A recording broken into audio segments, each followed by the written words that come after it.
live in a medieval castle for at least a week? Ready for the night. No. And now you will find out why. Many details will surely surprise you. The romantic image of a medieval castle attracts us with its mystery and power. But what if you were transported there, not as a guest at a lavish feast, but as a simple inhabitant forced to live there for just 1 week? Forget everything you've seen in movies and read in fantasy novels. The reality was far from a fairy tale and required completely different skills to survive. It was a world without central heating, hot water, or basic privacy, where every day was a test of endurance. This is not just a journey into the past, but a real immersion into a way of life that shocks modern people with its harshness. Watch the video to the end, and you will find out why sleeping on the floor in the common room could be considered a luxury, and how a simple draft became one of the main enemies of the castle's inhabitants.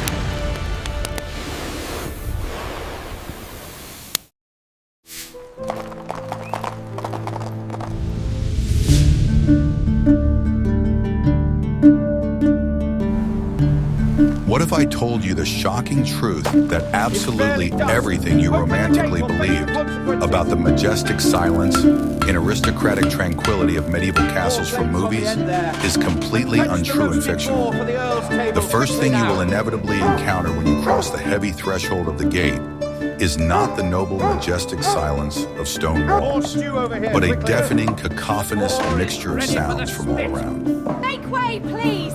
Forget all about romantic tranquility and seclusion.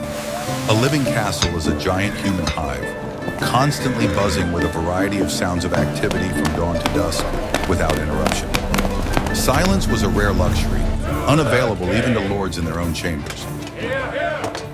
From early morning until late at night, you will constantly hear the sharp clang of metal against metal from the smithy in the courtyard, where a sweaty blacksmith methodically repairs damaged weapons and horseshoes on the anvil. Added to this incessant clanging is the piercing creak of massive wooden gates on the hinges, the drawn-out mooing of hungry cattle in the courtyard, and the loud commands of the guards on the walls. The constant, monotonous hum of dozens of voices in the Great Hall mingles chaotically with the barking orders of the managers and the rough laughter of the soldiers. The cacophony was the norm, not the exception, and it was impossible to escape it even behind the thick walls. The second sensory shock for a modern person is the pervasive smells that permeate literally everything in the castle without exception. The dominant acrid aroma is thick smoke from countless hearths, fireplaces, and smoldering torches on the walls, which mercilessly stings unaccustomed eyes and causes an unpleasant tickling in the throat for hours.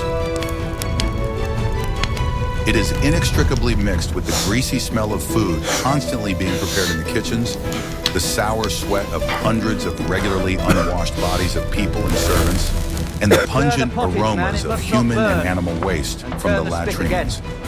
It was a suffocating cocktail of smells that a modern nose would find unbearable after just a few minutes. The air in the castle was heavy, stuffy, and stagnant, especially in closed interior rooms without windows and proper ventilation. The porous stone walls absorbed like a sponge and retained all these aromas, accumulated over decades and centuries of use.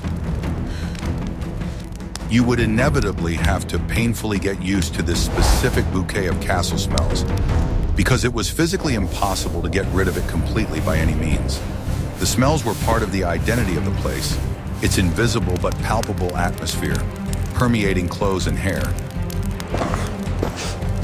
The modern, idealized image of a castle as a clean, majestic, and quiet place for reflection is a complete myth and fantasy, artificially created by Hollywood cinema and literature. In reality, it was an incredibly lively, constantly noisy, and extremely smelly place, functionally more like a 24-hour medieval factory or barracks than a palace. There was absolutely no physical space for personal privacy and the desired silence for reflection. Everything was shared in public. Privacy was a privilege, practically unattainable even for the nobility. You will inevitably have to quickly learn to sleep through the distant periodic cries of the night watchman on the walls, and mechanically wake up at dawn to the piercing screech of a blacksmith's whetstone sharpening his tools. Your sensitive ears and nose will be constantly and relentlessly assaulted by intense stimuli that you are completely unaccustomed to in the modern world of comfort. Mind the puddles. This constant sensory overload will inevitably become your very first and perhaps most difficult psychological test of adaptation. Many modern people simply would not be able to withstand this onslaught on their senses and would go mad from the stress. Even the thickest, most massive stone walls of the castle, meters thick, did not save or isolate from this pervasive, omnipresent noise of life. It was an integral part of everyday life, a constant background to existence that almost never ceased completely. Relative silence came only late at night after midnight, when everyone was asleep. But even that was fragile, deceptive, and easily broken by any sound echoing off the stone. You will definitely have to radically reconfigure your perception and expectations in order to simply not go crazy from the unfamiliar conditions. The ability to effectively ignore the constant background noise as white noise and stoically not wince at every new disgusting smell will inevitably become your main, critical skill for survival and adaptation. Without developing this filtering skill, staying in the castle for even a single full day will be extremely psychologically difficult and painful.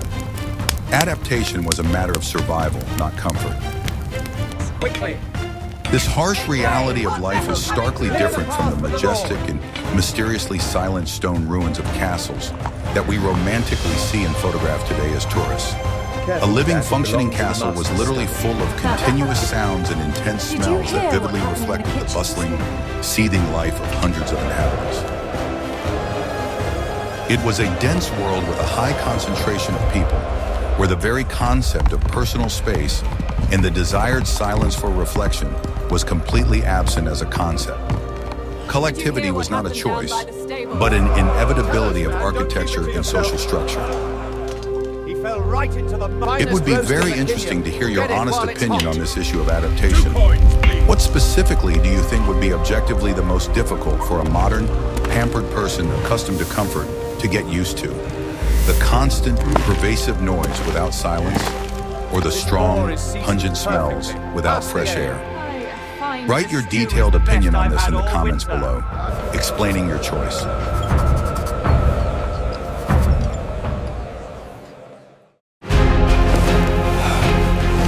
Are you ready to learn the truth about where and how people actually slept in a medieval castle? You will have to leave your idea of a private bedroom with a large bed behind the gates. For most of the castle's inhabitants, the floor of the Great Hall was their only shelter for the night. It was here in the main room of the castle that straw mattresses were spread out on the floor after dinner. You would sleep side by side with dozens of other people, servants, soldiers, guests. There was no question of personal space or privacy. Straw mattresses were far from modern orthopedic mattresses. They were hard, often damp from the damp stone floor, and served as a home for various small creatures. In the morning, they were simply gathered up and put away in a corner until the next night. The main enemy of your sleep will be the cold. The stone walls of the castle do not retain heat, and drafts blow through the huge hall as if it were a street. The only source of heat was the central hearth, which had almost died out by morning. You will have to sleep in your clothes, covered with a rough woolen blanket that barely protects you from the piercing cold. The smoke from the hearth, which during the day went up through a hole in the roof, settled in the hall at night, making you cough. It was a sleep more like a short respite. Only the Lord and his family could afford a separate room, a solarium. But even there, the conditions were far from comfortable. The four-poster bed served not so much for beauty as for protection from drafts and dust falling from the ceiling. Keeps us warm. You will have to get used to the snoring, coughing, and conversations of your neighbors. Any rustle or light from a guard passing by with a torch will interrupt your sensitive sleep. The concept of getting a good night's sleep takes on a whole new meaning in such conditions. The very process of falling asleep was a challenge. You lie on a hard mattress, inhaling the smoke and smells of the hall, listening to dozens of sounds around you. Your body will ache from the cold and uncomfortable position. Therefore, when thinking about life in a castle, imagine not a cozy bedroom, but a huge, cold, and crowded train station where you have to sleep on the floor. This was the reality for 90% of its inhabitants. But even if you get used to such sleep, a new challenge awaits you. Hygiene. Are you ready to learn how dirty issues were dealt with in a medieval castle and why the toilet was one of the most ingenious engineering structures?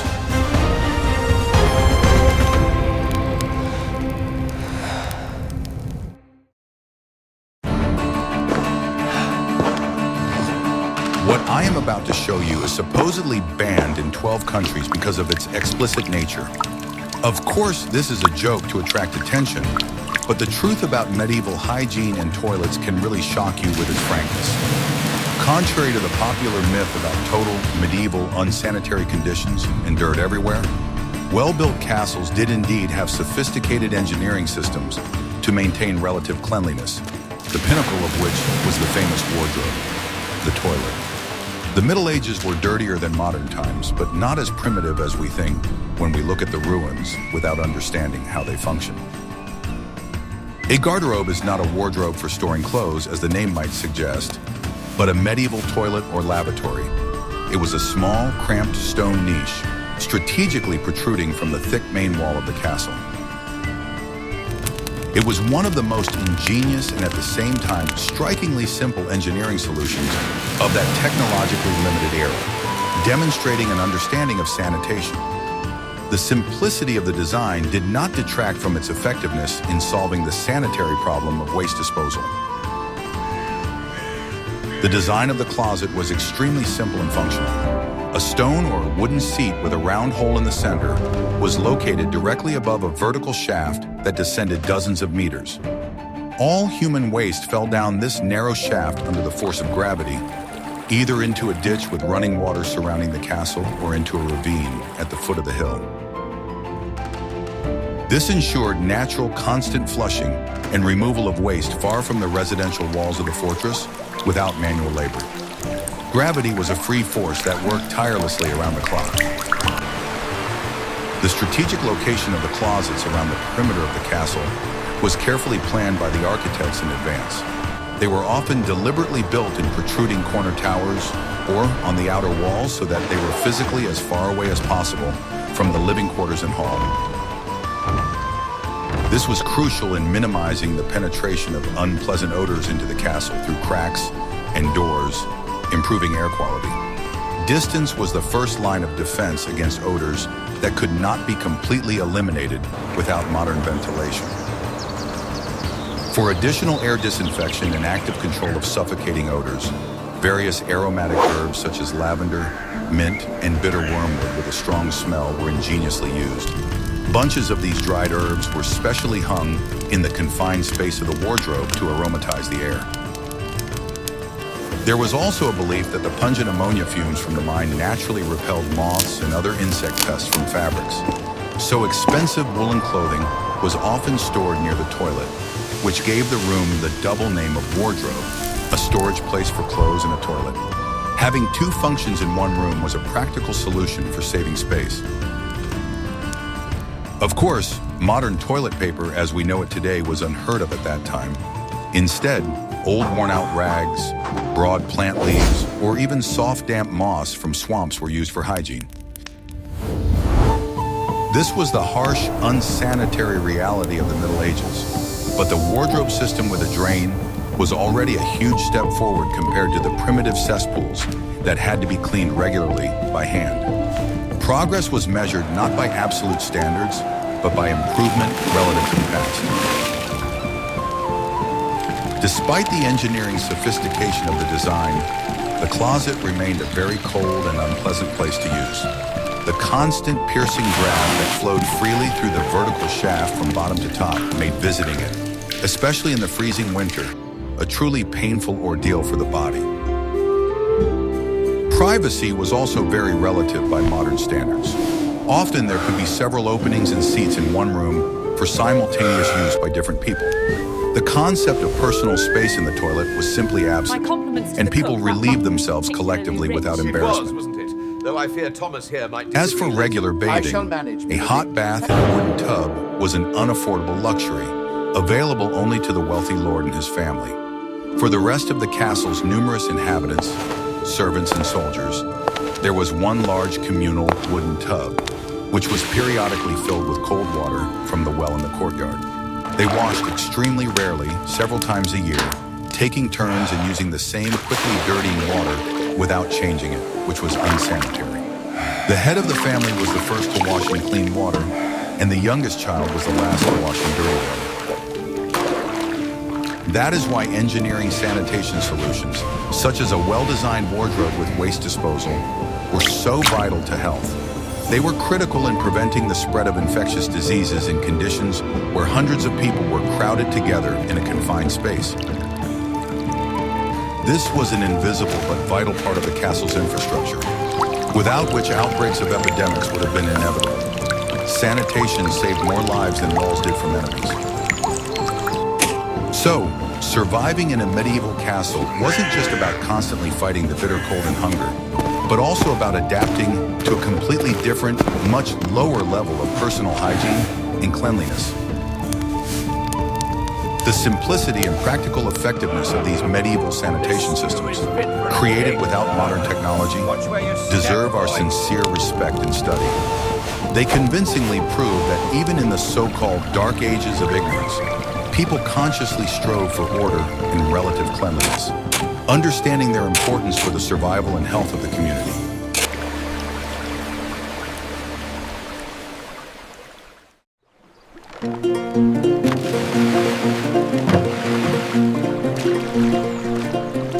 Want to know a secret that will change your life? In a medieval castle, there was no distinction between workdays and days off. Life was subject to an endless cycle of duties, and everyone's survival depended on daily, monotonous, and hard labor. With the first rays of the sun, the castle awoke and work began. Your first task would most likely be to fetch water from the well in the courtyard. It sounds simple, but you would have to carry heavy wooden buckets up spiral staircases to the kitchen or the lord's chambers. Another vital task was gathering firewood. The huge fireplaces and kitchen hearths consumed an incredible amount of wood. You would have had to spend hours chopping wood and then carrying it into the castle to keep the fires burning. If you were assigned to the kitchen, your day was spent in smoke and fumes. You would clean vegetables, gut game, and knead bread dough. All the work was done by hand, without any mechanisms to make the labor easier. Cleaning the huge rooms was also a daily routine. You would sweep the stone floors covered with straw, which absorbed dirt and debris. Cleaning soot from boilers and washing clothes in cold water all required enormous physical effort. The concepts of career growth or change of activity did not exist. If you were born the son of a stableman, you would most likely spend your entire life caring for horses. Each person was a cog in the huge mechanism that ensured the life of the castle. Work did not stop even after dark. By torchlight, harnesses had to be repaired, weapons sharpened, and clothes mended. Rest was short and served only to restore strength before a new working day. Retires, I suppose. There were no vacations, sick leave, or pensions. You worked as long as you could stand on your feet. It was a world where a person's value was determined by their ability to perform their duties. Surviving in such conditions meant accepting this reality. It took tremendous physical endurance and psychological resilience to perform the same hard work day after day. But even the hardest work requires energy. In the next chapter, you will learn what people actually ate in the castle and why variety in food was something they could only dream of.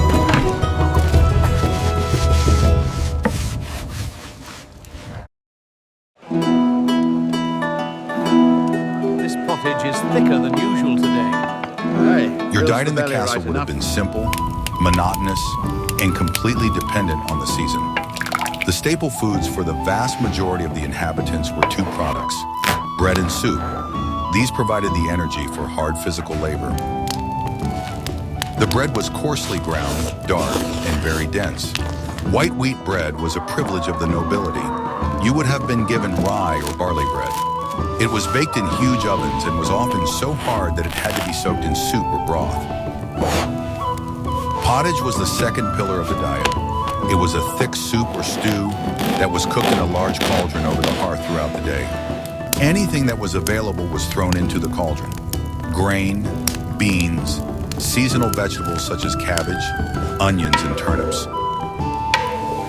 Meat was a rarity on the tables of ordinary castle dwellers. It was mainly served at feasts or on major holidays. On ordinary days, a little lard might be added to the soup for richness or leftovers from the Lord's table.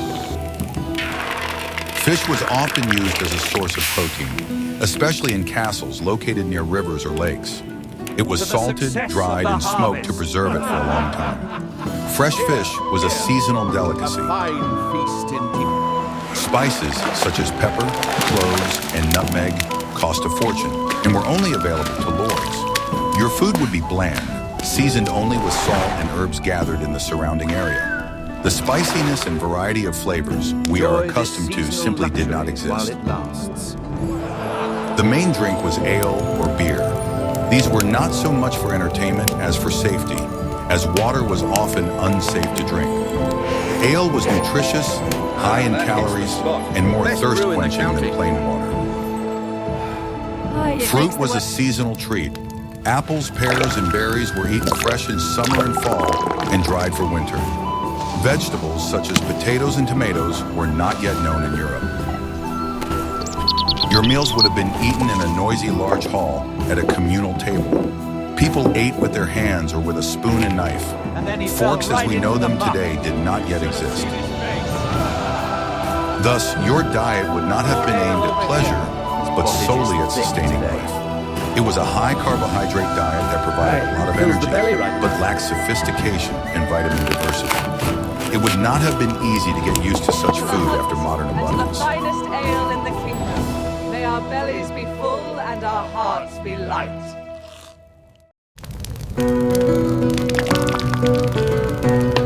Ready to find out what lies behind the beautiful picture of medieval clothing?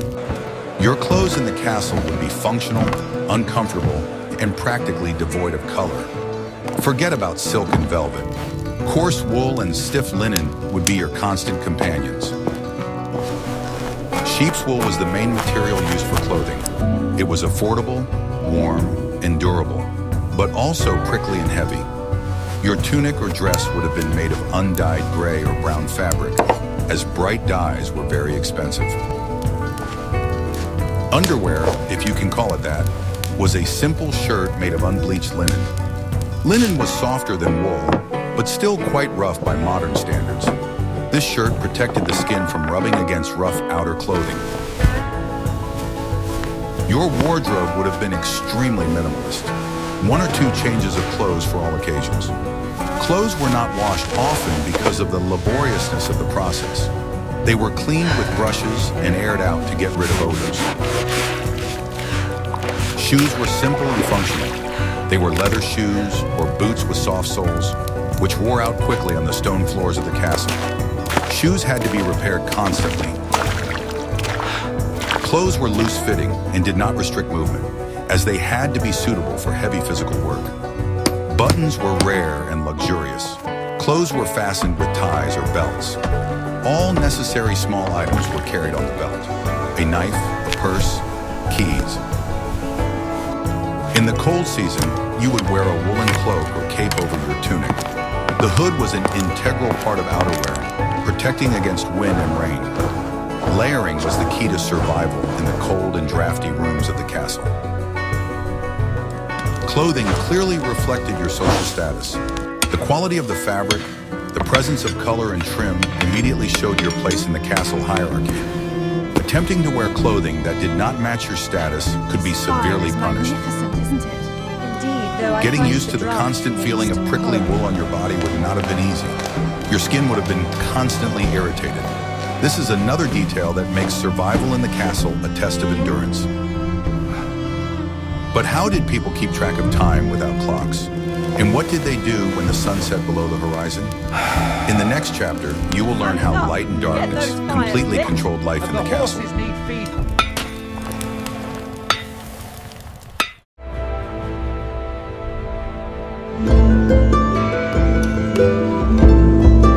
In a medieval castle, your familiar modern concept of time and its measurement would be completely and radically changed and turned upside down. There were absolutely no precise hours, minutes, or seconds to count. All life was strictly subordinated to a single and primary natural reference point, the movement of the sun across the sky from sunrise to sunset. Time was not an abstract number on a dial, but a living phenomenon of nature that could be seen and felt on one's skin through heat and light.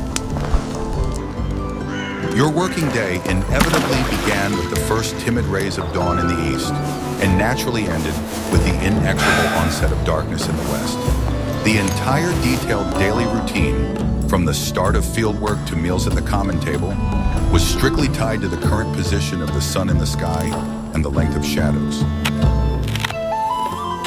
Time was not an abstract mathematical concept from a textbook, but a visible and physically tangible phenomenon of nature that governed life. People lived in harmony with the solar cycle, rather than fighting it with artificial light. To mark key, important moments of the day and coordinate activities, the regular ringing of bells from the tower of the nearest castle chapel was used. It loudly signaled the time of obligatory prayer for believers, the beginning and end of the working day for workers, and the gathering for a communal meal in the hall. It was the only universal sound reference point and signal that effectively structured the lives of many hundreds of people in the castle and its surroundings. The bell replaced the clock, and its ringing could be heard for miles, synchronizing the life of the entire community. With the inevitable onset of evening twilight, active life in the castle gradually died down and faded away. Artificial lighting from fire was extremely expensive to produce and maintain, and technically inefficient in terms of brightness. The main sources of artificial light available were smoky torches made of resinous wood, quickly burning splinters, and dimly burning tallow candles made from animal fat. The choice was limited, and all options had serious drawbacks in use. Torches, heavily saturated with sticky resin for burning, provided a relatively large amount of bright light and heat, but they also produced thick black smoke and posed a serious and constant fire hazard to wooden structures. They were mainly used to light large open halls and courtyards where the smoke could dissipate. Inside cramped living quarters, their bright light was too harsh on the eyes and suffocatingly smoky for the lungs, making it uncomfortable to stay there. A more common source of light was cheap tallow candles for the poor. They were handmade from smelly sheep or cow fat, burned dimly and unevenly with flickering flames, and gave off a disgusting, unpleasant smell of burnt fat. Expensive beeswax candles were incredibly, prohibitively expensive, and were used exclusively in the private chambers of the highest nobility and in church chapels for services. The difference in lighting emphasized social inequality even in the dark. Due to the high cost and constant lack of quality lighting, the vast majority of ordinary people in the castle were forced to go to bed shortly after sunset, at around 8 o'clock in the evening. Long hours of work or entertainment by the dim light of expensive candles were an unaffordable luxury for the poor. The approaching darkness dictated its own unbreakable rules of life, inexorably plunging the entire castle into enforced silence and tranquility until dawn. Night was a time for sleep, not activity as nature intended. For modern man, this would mean a complete, radical restructuring of the usual daily rhythm of life and biological clock. You would quickly learn to wake up naturally at dawn without an annoying alarm clock, and intuitively determine the approximate time by the length and direction of the shadows from the sun. Your life would inevitably become much more measured, slower, and closely linked to the natural cycles of day and night. Haste and bustle would disappear, giving way to a natural rhythm where there is a time for everything under the sun. The complete absence of bright artificial lighting made medieval nights truly pitch black. without a single source of light. Moving through the narrow, winding corridors of a castle without a burning torch in your hand was practically impossible and extremely dangerous due to the risk of tripping or falling down the stairs. It was a harsh world where pitch darkness was a real, tangible, and even frightening force of nature, not just an absence of light. Darkness was alive, and people feared and respected it as an element. Thus, successful survival in a medieval castle categorically required rapid adaptation to the natural rhythm of day and night without deviation. Modern urbanites, deeply accustomed to round-the-clock bright electric light and activity, would feel completely lost and disoriented in this alien world. Time passed much more slowly and steadily here, and the long night was a sacred time for sleep and rest, and definitely not for business and entertainment, as in the modern 24/7 world.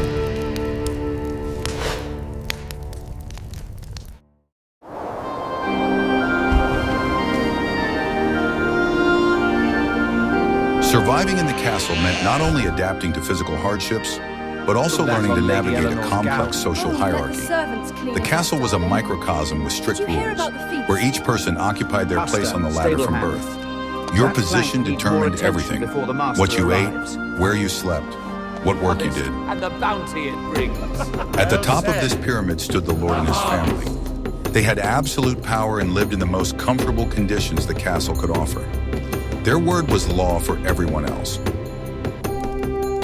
Below them were the knights and noble warriors who made up the castle's military elite. They had privileges and received the best weapons and food. Their main task was to protect the castle and its inhabitants. Next came the craftsmen: blacksmiths, carpenters, cooks, and bakers. These were respected people whose skills were vital to the functioning of the castle. They occupied an intermediate position between the nobility and the common servants. The bulk of the population consisted of servants, grooms, guards, and laborers. Their lives were filled with hard work and obedience. They had virtually no rights, and their well-being depended entirely on the mercy of their master. Relations between these groups were governed by strict etiquette. You had to know who to bow to, how to address your superiors, and when to remain silent. A mistaken behavior could cost you dearly. Personal ambitions and the desire to change your fate had virtually no chance of being realized. Social mobility was extremely low. Your life was predetermined from the moment you were born. Being constantly in the public eye was also part of life. There were few secluded places in the castle, and all your actions were subject to observation and discussion. Gossip and rumors were an important part of social life. You would have had to quickly learn these unwritten rules, understand who you could talk to and who you should avoid, learn to be inconspicuous when necessary, and show respect to those above you. He doesn't look pleased today. Ignorance of these rules could lead to conflict, punishment, or even expulsion from the castle, which was tantamount to death. Social survival was no less important than physical survival. It was a complex game in which you had to be constantly on your guard. You clumsy oaf. You've scorched the entire pot. That was meant for the Lord's Supper, and now we have... The main function of the castle was defense. Its thick stone walls, tall towers, and deep moat created a sense of security in a cruel and dangerous world. For its inhabitants, the castle was a refuge from enemy raids and robbers. In case of danger, the gates were closed, the drawbridge was raised, and the castle became an impregnable island. Inside, it was possible to wait out a siege with supplies of food and water. This feeling of security was the main privilege of living in a castle. The walls protected not only from enemies, but also from harsh weather. Inside the castle courtyard, it was much warmer and windless than on the open plain. It was a man-made oasis created for survival. However, this security had a downside. The castle was not only a fortress, but also a prison. Your life was confined within its walls, and you could not leave without the Lord's permission. Your world was reduced to the size of the castle courtyard and a few floors of the towers. You would see the same faces every day. contact with the outside world was minimal and controlled by guards at the gates. Cold one today. News from outside Keeps arrived us late, moving, though. brought by rare The seal is messengers true. and merchants. You may pass. You would be Thanks, cut off good from the sirs. major events taking place in the kingdom. Your universe would be closed and predictable. This created a special psychological atmosphere. On the one hand, there was a sense of stability and belonging to the community. On the other hand, there was a feeling of confinement and lack of freedom of choice. For modern people accustomed to freedom of movement and information, such a life would seem claustrophobic. The inability to simply go out and go wherever you want would be a serious psychological test. It was voluntary isolation in exchange for security. Even entertainment and leisure took place within these walls. Simple games, songs, stories by the hearth. That was all that brightened up the monotonous everyday life. The outside world remained something distant and almost mythical. Thus, survival in the castle meant adapting to life in a confined space. You would have to find your own world within these stone walls. After all, the price of safety is the restriction of your personal freedom. Ah, that warms the soul better than the fire.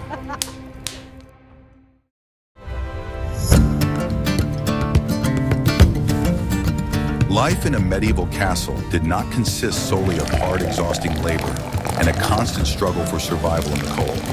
There were also rare but precious moments of rest and genuine fun, which were especially valued by all classes.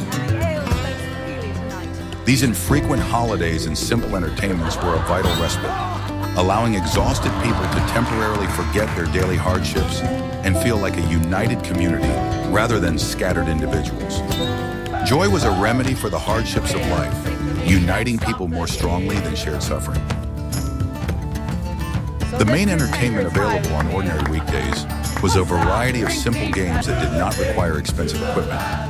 After a hard day's work, tired people naturally gathered in small groups in the courtyard or in the warm great hall by the hearth to relax and play dice for money, checkers, or chess for intellectual leisure. These traditional games did not require complex, expensive equipment or special skills, and were accessible to absolutely all segments of the population, from servants to knights. The games were democratic and erased social boundaries for the duration of the entertainment. Another round it is. Physical contests of strength, demonstrating courage, were also very popular among men of all ages. Men eagerly competed in brute force and wrestling without rules, tug-of-war in teams, or lifting heavy stones to a height. Another round for the winner. This was not only fun entertainment and spectacle, but also an important way to publicly demonstrate one's physical prowess and strength and earn the respect of one's peers. Strength was the currency of status in a male community where physical power determined survival and success. Music and songs were an integral, organic part of everyday life in the castle for everyone. Some played simple wooden flutes or leather drums, while others sang folk songs passed down from generation to generation in unison. The songs emotionally recounted the great battles of the past, tragic love stories, and the heroic deeds of legendary heroes and saints. Music was oral history and a way of preserving cultural memory in an illiterate society where books were rare. Rare wandering storytellers and professional minstrels, traveling from castle to castle, played a particularly important role in cultural life. Their long-awaited arrival at an isolated castle was a real event and a celebration for all the inhabitants.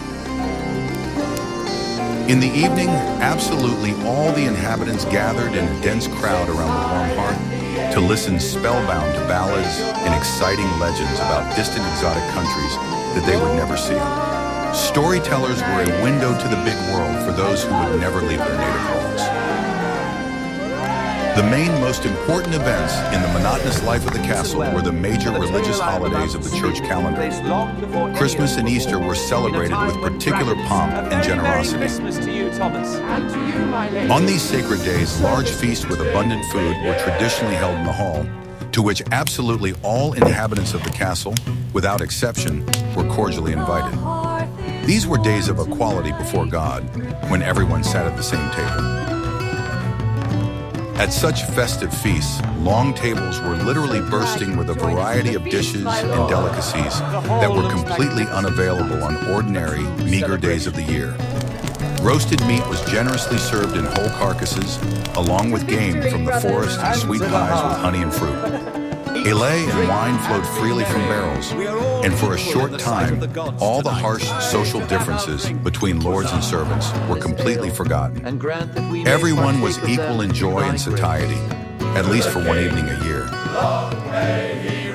A wedding in the lord's family, or the long-awaited birth of a male heir, also invariably became a reason for sincere celebration throughout the castle and the surrounding area. Nightly tournaments with duels, colorful fairs with merchants, and theatrical performances by traveling artists were specially organized.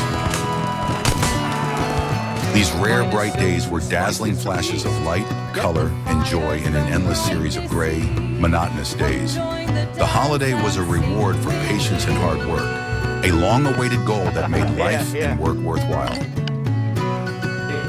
These precious moments of collective joy and unity were extremely important for maintaining the fragile morale of the community. They gave exhausted people hope for a better future and the opportunity to feel part of something bigger than their personal suffering and problems. Without these rare but vivid celebrations, it would have been much more difficult or impossible to survive psychologically in the harsh, cruel conditions of the Middle Ages. Joy was not a luxury, but a necessity for preserving sanity and the will to live. Indeed, my lord. May we drink together. Thus, even in a harsh world full of endless difficulties and dangers, people always found time and opportunity for sincere laughter and joy in spite of everything. Simple entertainment and communal celebrations effectively united a disparate community into a single whole. They wisely reminded everyone that life is not just monotonous work to the point of exhaustion, but also the ability to find light, hope, and joy even in the darkest, most desperate times of trial.